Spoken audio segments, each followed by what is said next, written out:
Give it a go here. I'm Scott Yeomans. For anybody that doesn't know me already, I know most of the faces in here, but not all of them. I serve as the town historian and president of the Historical Society. If anybody would like to come help out there, we're almost non-existent at this point in time, but we're holding on. And also, you were misled a little bit. I'm not really going to talk about the museum. I'd certainly love you all to come visit the museum, but this presentation has nothing to do with the museum. It's going to start out very briefly with some maps, just how Andover kind of formed, and then we'll go into the evolution of some of the things that are here today that you'll recognize and hopefully be able to place. So, and again, I'm going to try to keep it brief because I could go on all day and you'd be long since gone to sleep before I got done. This is the map as it looks today. Anyhow, Andover existed as an ecclesiastical society, i.e. a church parish, for 101 years before we became a town. So these borders were set up to include or exclude people from going to the Andover Ecclesiastical Society, i.e. coming to the Andover Church. So that's why some of our borders today, a lot of property, if any of you own property or know of people who own property along the borders, again, this went from house to house to house to either include a house or exclude a house. It didn't pay any attention to land boundaries. So a lot of people along the edges have their house in the town, but most of their land in another town. And that's kind of how that came about. Stepping back a second though, the Native Americans, when they were here before the Europeans came, they didn't use boundaries like the Europeans did. They used the mountains, the rivers, big stones as landmarks, and that's all they used. The area that we're in, this particular map shows, was an area that was pretty much controlled by Uncas. He had a son who went by the English name of Joshua. If everybody's heard of Joshua's Trust, that's where the name comes from. He was very enamored with the Europeans. He wanted his children to be educated in the European way. He wanted to be buried in the European way, et cetera, et cetera. Ultimately, he started granting tracts of land to various European groups. So he made a bequest to a group of people from the Saybrook settlement, which became Hebron. He gave a bunch of land to a bunch of Hartford people that became most of Coventry. He also gave land, or sold land actually, that became Lebanon. And those are going to be the first three actual towns. These are what's considered the mother towns from which the towns came. Columbia, Andover, Marlborough were all the second wave of towns. We all got created out of the mother towns. So all the property in Andover was in one of these three towns or that little segment that was called the Mile and a Quarter. That was actually part of no town for quite a while.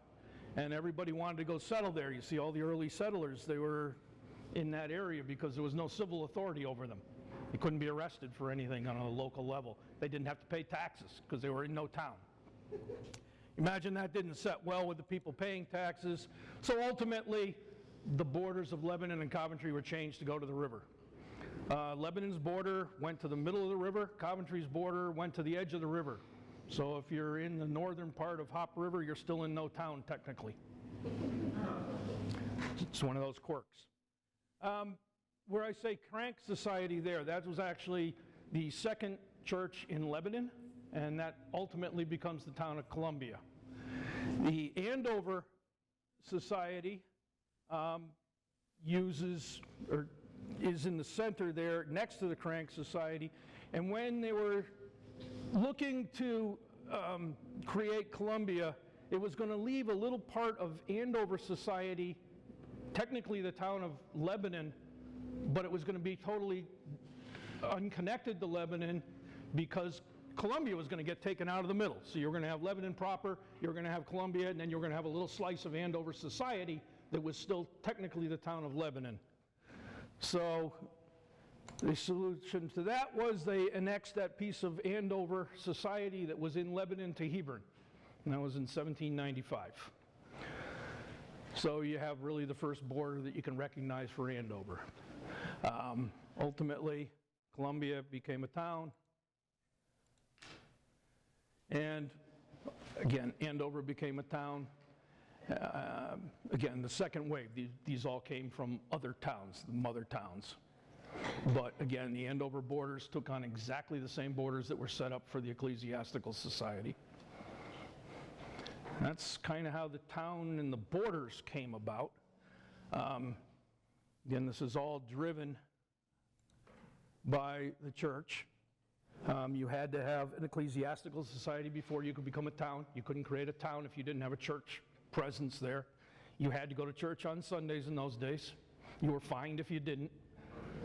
So one of the things that why they created the Andover Ecclesiastical Society in the first place, because as you can imagine, going from here up to Hebron to the church in the center, or going from very close to here, just the other side of the river, you had to go to Lebanon Center to go to church, or you had to cross Hop River in bad winter weather to get over to one of Coventry's churches.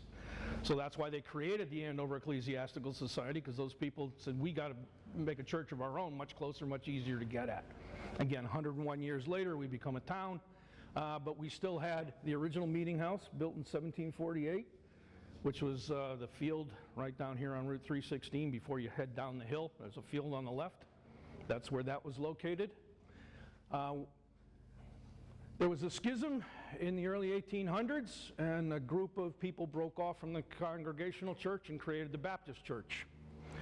It tended to be the folks with a lot of money that went off to the Baptist Church, and they immediately funded and built this nice church down here on the bottom left. That's where the monuments used to be, right next to Andover, and over today. That's how the town owns that lot, is because ultimately we purchased the church, took out the pews, they played basketball in there for many, many years. When the WPA project came along, was going to widen Route 6, the town sold that for $1, I believe it was, to the Boy Scouts on the condition that they had to take it down, disperse it so that they could widen, or not widen, but straighten Route 6. But the Baptists, again, built this brand new church in 1831. The Congregationalists that were dealing with the upper left-hand corner, Gordon MacDonald's version of it, a true meeting house, not a church, but it was drafty. I understood every time the wind blew, it rocked. It was not a good place. They decided they needed to build a new church, so 2 years later, they've got the beginnings of the church down at the center for them to go into. The meeting house was torn down after the new church was built, and the conference house was built out of the remnants of the original meeting house. Certainly if there's any questions along the way, interrupt me, as long as it doesn't take too awful long. Post offices. Early post offices were wherever the postmaster lived. So in this case, the postmaster lived in the Beehive, the house on the corner of Center Street and 316. There's a little sign over the door. You can't quite read it in this picture, but it says post office right on it, because he lived there. He up and moved to Hebron. The post office went with him. Ultimately, they started putting the post offices in the towns, went into what was the store up on Center Street, the lower left. Then it moved down Center Street to the house next to the Beehive when it shared the bottom floor of this multifamily that's still there. The right-hand side was the Valley Company, which was a little like convenience store, had a soda fountain, candy for sale, things like that. And the post office was over on the left-hand side of it. You can see the bigger sign that says post office in there. George Nelson, for anybody who remembers him, delivered mail out of there for 100 years. Ultimately, they built the new post office down on Route 6.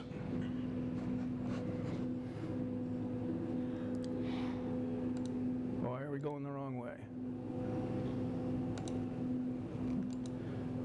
Sorry, this computer's jumping around. We had lots of inns and taverns in town. The upper left-hand corner is White's Tavern. It was recently the Bucks residence. They moved on. It's now a retreat of some sort for a religious group, I understand. Where is that? Right across from the market on Hutchinson Road. It's the only house. Yep. During Revolutionary period, a lot of the French army officers ate there, stayed there. Washington, we know, came through town, but we don't think he ever stopped. He just rode right on by it. But Hutchinson Road was the main road before the WPA days when they realigned Route 6. So this was the main road. General Tierney and others, again from the French, definitely ate there. It's in his diaries, Rochambeau's diaries. The halfway house, if everybody knows, on Route 6 where Catherine's barn is, Catherine Hutchinson's barn, the tin barn down there.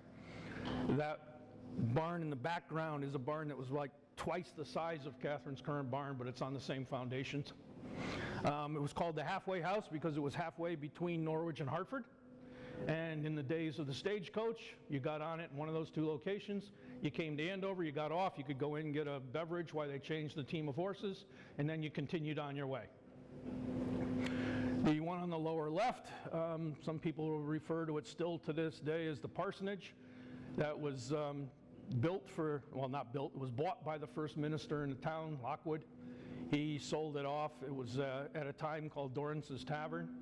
This is when it was still on on Long Hill Road, facing Long Hill Road, facing the church. When they wanted to build the library in the 1920s, they literally picked that building up, turned it 90 degrees, moved it down the road to where it is today. That was all done by oxen and jacks and things. No hydraulic equipment, no gas-powered equipment or anything helping that out. So that's the house that's between the garage and the postal? In the library. Oh, and the library. In the library, yep. And again, that picture is where the library stands today. Because they literally rotated that house 90 degrees so that it faces Route 6 today. In that picture, it's facing Long Hill Road. That picture is taken standing on the front lawn of the church. They did take the L off, but the building itself was picked up and moved.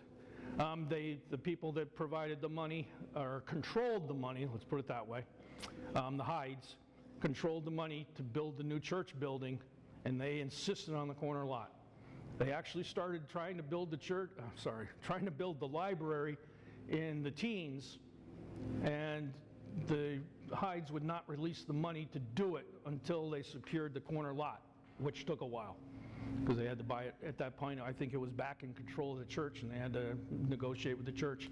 That's why there's a little strip of land through there that the well was on, and there's been all kinds of complications ever since because they did things a lot differently in those days, not really thinking all that far ahead. Bottom right, the Beehive, though it was built as a single-family home when it was first built, obviously it's a huge house. It was chopped up into apartments long, long ago. So it served as a boarding house. When the railroad was being put through, some of the workers for the railroad were housed there. Again, it's been an apartment certainly since the middle 1800s, if not longer. The building next door was a store, long since gone. The railroad opened about the same time. I never even mentioned the town was created as an actual town in 1848. The railroad was being built through at that exact time. The first train from Manchester to Willimantic was in 1849. This is what the station looked like then. If anybody walks the trail now, you can still find these concrete barriers, whatever you want to call them, are there right along the edge of the trail. So you can find exactly where the station was.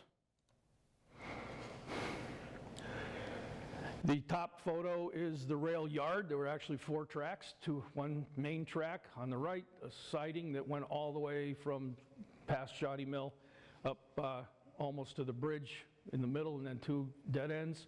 Down below you can see a station agent passing a note to the trains. They didn't have radios. If you needed to get off on a siding or stop your train, you had to have picked up a note that told you what to do. You missed the note, who knows? This is a train pulling in. This is how mail got here. You can see the guy almost in the center. He's got a sack of mail under his arm. This mail car is going to throw a sack of mail off the train. When it finally gets to a stop, there comes a bag of mail out. This guy's going to pass a bag of mail in. You have trains, you had train wrecks. This is putting another set of wheels under a boxcar that was part of a train wreck. This is being done right in the station yard. So the church would be right in the background. If that boxcar wasn't there, you'd be looking at the church. Just an old derrick that came to town. These movies were all taken in 1944, by the way. Just a big locomotive coming through town. When the rail was originally laid, it was a much lighter rail. They went through in 1912 and they completely redid the railroad. They put in heavier steel on the bridges. They put in heavier rail all through it so they could take those big engines. This is the last of it. This is a diesel, one of the early diesels coming through town. The station had probably already been closed by that point in time, but there was still through traffic. There's a church in the background. Over on the right is just a look at a winter scene where you can see the hotel and the railroad station when it had the freight house on the side of it.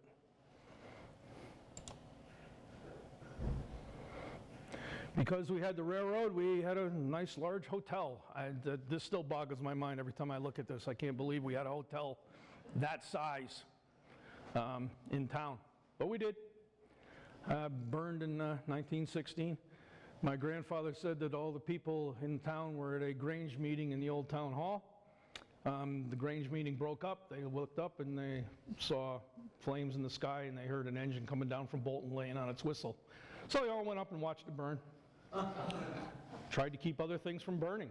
You didn't put the water on the fire, you put the water you could get on the station next door, on the barns in the area, other things to try to keep them from burning. 4 gentlemen burned up in this. The hotel had long since closed, but you had some local drunks playing cards in the livery area, kicked over a lantern. At least that's what they believe happened. The 4 gentlemen perished in the fire. But you could get your cold Coke there, early sign for it. We also had the paper mill. Fred Case came to town, one of the Case brothers from Manchester. He was the oldest, I believe, and he kind of did his own thing. He broke away from his 2 brothers, said, I'm not going to be part of the Case paper mill and that's of Case Mountain fame. He came to town and built a nice mill. The original mill is on the left. They dammed up Hop River. If you ever walk down the Hop River Trail there, it's where the dam is. I recently put a plaque on there to let you know. There was a water wheel, 24 horsepower water wheel on the end of the building, and that was the plant for many years. The newer looking stuff on the right, you can see they've now switched to steam power. They've got the smokestack and stuff. They're moved the plant to steam power. You commented that it's dammed up. Yep. If you stand on the bridge, is that No. the rocky section you can see? That's where the old bridge went, the old road. Oh, the original bridge. The original road went through there. You have to go a little farther back. If you stand at the house or you look down, this time of year you can see it. If you look going west, past the post office, if you look down between the post office and that house that's next to it, you can see the remnants of the dam down in there. But there's also a trail down there for anybody that's able. You can walk right down through it. Nowadays they made a Hop River trail. Years ago, and one of my neighbors and I walked on the trail down there. So we probably went right by, I think we went right by it. Right up to it, right by it. A dammed up area. Yep. Most of it's all earthen and rocks. There was a small concrete section, and the concrete section, apparently in the 38 hurricane, it eroded on the south side of it, and you can see where it was wrenched right off. And it's been open ever since, because by the time the 38 hurricane happened, they would switch to steam power. There was no reason to rebuild the dam. That's also where, anybody remembers Percy Cook? He had a brother named Morris. He drowned in that pond. He's the only one I'm aware of that drowned in that pond. Anyhow, various stages. They didn't make paper out of wood pulp here. They made it's rag paper. So the railroad would bring them in these huge bundles of rags. Take the rags apart, use the fibers, you made heavy paper out of it. Those things you can see in the grass in the upper left-hand corner, that's actually the paper laying out to dry. This is just huge, thick paper. Think more like corrugated cardboard. And they'd use it a lot in transformers and things to separate the electrical parts in those days, things like that. Later on, 1947, when they were doing the centennial, I believe they were making Venetian blinds in there at that time. They made shoes in there, they made ribbons in there, they made Venetian blinds in there. They made a lot of things after the paper mill ceased operation. We also were able to have a creamery. Because you had the railroad, you could get to New York, you could get to Boston, you could send butter easily to the markets. There's no way we could have supported a creamery if we didn't have the way to distribute the butter someplace. So this was a cooperative that was put together. It's actually a hybrid. They sold stock, but it was on a cooperative basis. So all the people that supplied cream got their cut first, and then anything that was left over was distributed to the stockholders. Went into operation in 1889, ceased operation in 1914. Later on, first it was used as a pool hall for a little while. Then a guy named Mr. Rosenblum came along. He was visiting some people over in Coventry. He was walked down Long Hill Road to get to the Andover Depot to get on a train to go back to New York, because that's where his business was. He missed the train. So he was wandering around. He happened to go in here, and the proprietor was talking to somebody about selling the place, and Mr. Rosenblum said, "I'll buy it." So he left his family here during the week. He went back to New York during the week. He came out on weekends. He usually brought a carload of things to sell in the store with him. You can see it's, fan belts and tires and things like that for the early cars. There is a gas pump. You can see the bowl with a gas pump sticking up in the back there. If anybody wants to know any more about that family and that, there's a wonderful book that the library has called Everything Happens for the Best by Sarah Winston. It was one of his daughters. It talks all about growing up in Andover in the 20s and all the shenanigans she and her sisters do and things like that. Wonderful book. It's also a very easy read. I'm not one that can read a novel at all, and I can read that book through in no time. Schools. Early on, you had a single school at the church or at the meeting house. Later on, the town was divided into 4 school districts, as you can see on the map there. The school, each one had a one-room schoolhouse. The one on the bottom left is the schoolhouse that was at the corner of Merritt Valley and Lake Road before it was put through to Route 6. The one up above it is the one-room schoolhouse that was down on Burnett Brook Road. It's the only one still in town. It was pushed back from Route 6 toward the railroad bed, but it's the only house between Route 6 and the railroad tracks. They've added onto it, obviously, but they took the same pillars. They found those pillars in the attic, and they're now on a side entrance.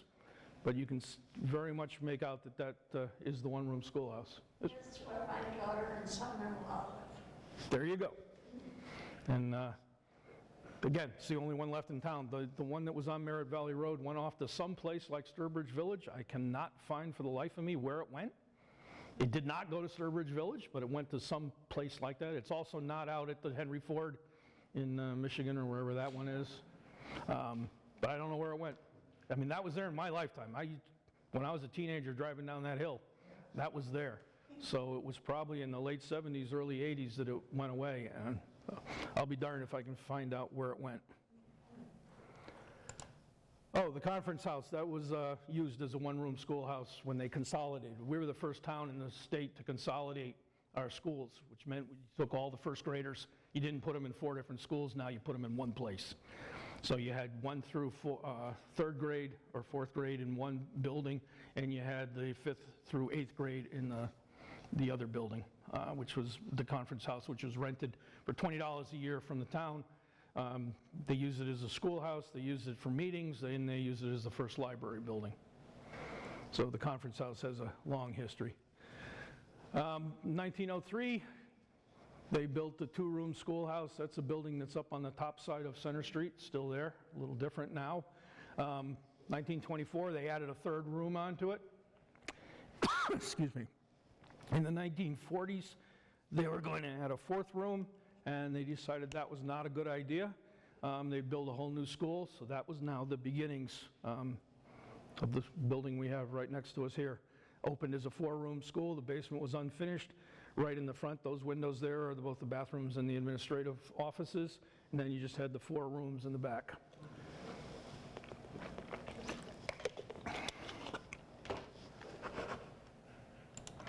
Over the years, they put a lot of additions on that building.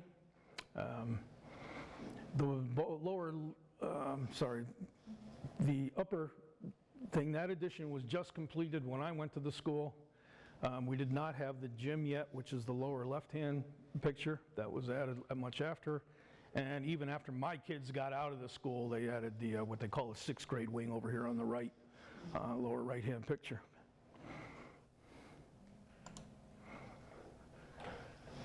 Town buildings, we had the first town building that wasn't a school building, was the old town hall. Anybody familiar with it today? You notice there's no dining hall on that. It was built as it is in the upper left-hand corner, and you can see the outhouses in the back. No plumbing, no electricity, no anything. They just hung lanterns on the walls. They had a big wood stove. The TV just died? I don't know. Next to it, we had the records building, because we were the seat of probate for many, many years. Bolton and us shared a probate district. So we had the probate building, that sat right outside it. That was torn down, again, probably in the 80s or something like that, but as a kid I can remember playing in there, finding old records and stuff. And at the bottom is just a picture with the dining hall added on. That was added in 1912. Scott, what was the records building in relation to the old town hall? Right here. If that picture extended out, it would have been right there, just off the dining hall. All right, I don't know if anybody of you remember, we had a wooden fence around the farm area for a while. When we dug the post holes, we hit the foundation for this thing. Because they only took the top down, they didn't dig it out of the ground. So we had a heck of a time digging a couple of those post holes. The Andover Lake. Andover Lake was created, 3 guys got together, my great-grandfather, George Stanley and George White, and they decided they could make a lot of money by damming up the brook that ran through Cheney Hollow, as it was called then. Originally it was called Hutchinson Swamp. They decided to get this going. They hired a gentleman to do a survey to figure out where the high water mark would be, and then to tell them what land they should buy around to be able to sell lots. The whole idea was to make a recreational facility. They'd bring people from Pratt & Whitney and stuff out here during the summers, collect their tax revenue on their houses all year long, and they wouldn't have to educate their kids, because for the winter they'd all go back to Manchester, East Hartford, wherever they lived. That was the idea. Well, they started filling this in 1927. You know what happened in 1929? Needless to say, they didn't sell too many lots. So the corporation sat kind of dormant for quite a while. It wasn't until the soldiers started coming back from World War II that they started buying these houses up. But they didn't buy them as second houses. They bought them as a starter house. So guess what? Andover ended up educating all the kids that were going to buy all those things. And you know, it costs a lot more to educate a kid than you ever get out of one house in taxes. So it didn't work out as planned as a lot of things. The 2 pictures on the right are before the lake filled. You can see the brook going through the meadows. That was all meadowland or forest at the time. The house down on the left-hand corner is the farmhouse. My great-great-grandmother grew up in that house, Marion Cheney. And the barn that's kind of sitting over in the water is what became known as the Red Barn for many, many years. It was moved over closer to where the house is in that picture onto dry land years after the lake was obviously filled.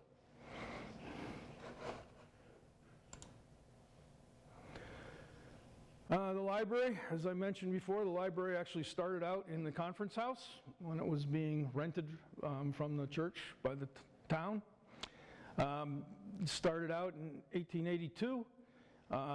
There was a gentleman by the name of Thomas Porter who contributed significantly. He actually lived in Coventry, but he took a shine to Andover's library, so he put a lot of money in, bought him a lot of furniture and stuff to store the books in the conference house, so they renamed it the Porter Library. Then in 1896, the state of Connecticut was giving out money to any town that created a free public library. These first two are actually subscription libraries. Cost you $1 a year or something like that. Or you could still borrow a book if you left a nickel, if you weren't a member. But then the state came along and said, you know, we're going to give out $200 worth of books to any town that creates a free public library. So the Andover Public Library was established. As I also alluded to earlier, the Burnup Skinner Library building, and I emphasize that because a lot of people call the library the Burnup Skinner Library, even though that's what it says on the front. That is not the name of the library. The library is the Andover Public Library. And the plaque, or the inscription on the front should have said the Burnup Skinner Library building, but it doesn't. It says the Andover, or the Burnup Skinner Library. So anyways, where the misnomer comes from, but anyways, that's how it looked. I think that was actually taken the day of its opening, grand opening in 1927. I think Dorothy Yeomans was telling me last night, because I ran this by the Historical Society first, that they have records where they were burning 10 cord of wood a year to keep that building warm when they were open, because there was no electricity at this point, no furnace, other than the wood-burning furnace. Power did come through town down Route 6 just shortly after this. I've seen dates anywhere from 26 to 28. But again, that was just down Route 6. That didn't mean everybody was connected to it. Power didn't arrive up at the lake until the 1940s. In those days, you had to have enough houses on it to support the idea that they were going to put wires through. They didn't just put wires anywhere like they do today.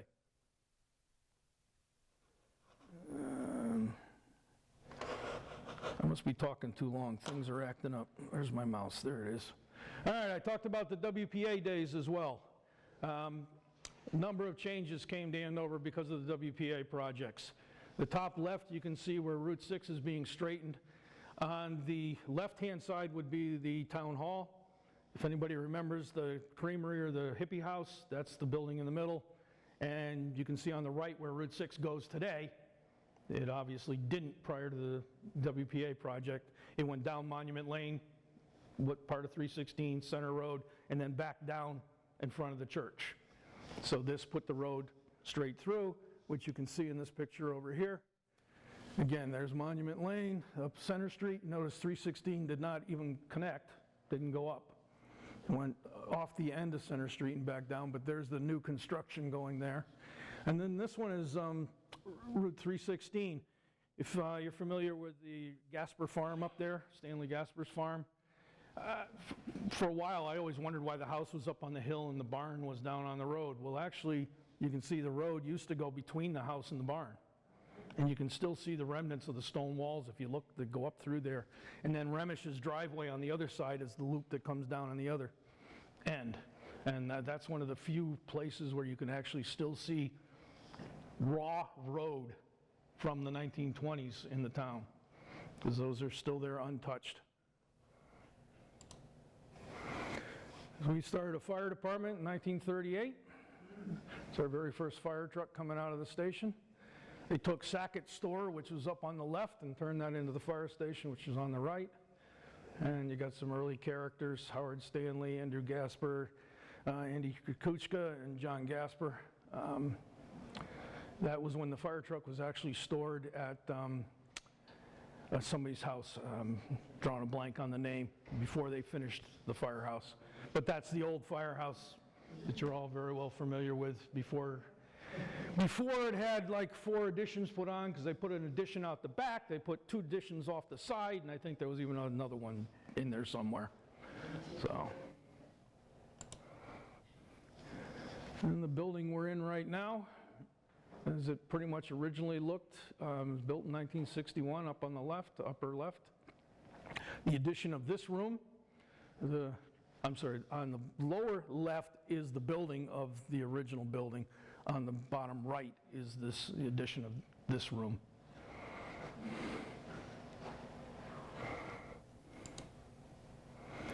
And the last thing, and this should have been a slide earlier, and they got a little bit out of order. This is the new firehouse. It was pretty much the last building that we've had now, and Next time I give this, hopefully we'll be able to have a senior center added to it. But that's pretty much just tried to get a little bit of the history of where the town came from and a little bit of the evolution of the pieces that make us what we are today. So that's it.